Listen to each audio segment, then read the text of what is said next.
ఏంటమ్మా వ్యవసాయంలో ఏ పనులు చేయాలని? సార్ న్యాచురల్ గా పంట పండించి ప్రజలకు అందించాలనేది నా లైఫ్ అంబిషన్. అచ్చా, ఎందుకు నీకు ఆలోచన వచ్చింది? అంటే ఇప్పుడు ఎక్కువ ఫెర్టిలైజర్స్ తో పండిస్తున్నారు కదా సార్, దానివల్ల మనుషులకి హార్మ్ అవుతుంది.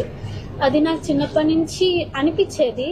అంటే ఫుడ్ హాస్పిటల్కి వెళ్ళినా కానీ ఫుడ్ తీసుకోమని చెప్తారు కదా, ఆ ఫుడ్ బాగోకపోతే ఇంకా ఏం తింటారు ప్రజలు అనేది ఒక ఆలోచన వచ్చింది నాకు. అందుకే బెస్ట్ గా ఫార్మింగ్ చేసి న్యాచురల్ గా ప్రజలందరికీ అందించాలని. మన రాష్ట్రంలో ఒక ప్రయోగం జరుగుతుంది, తెలుసా నీకు?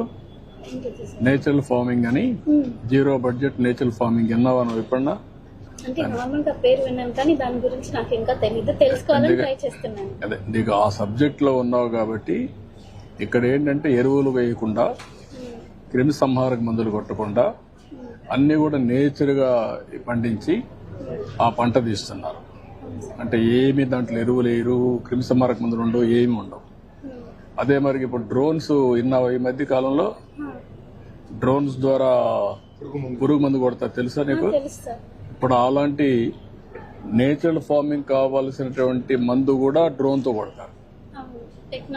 టెక్నాలజీ పెరిగింది కాబట్టి టెక్నాలజీ ఉపయోగించుకొని ఈ పని కూడా చేస్తారన్నమాట. That's good.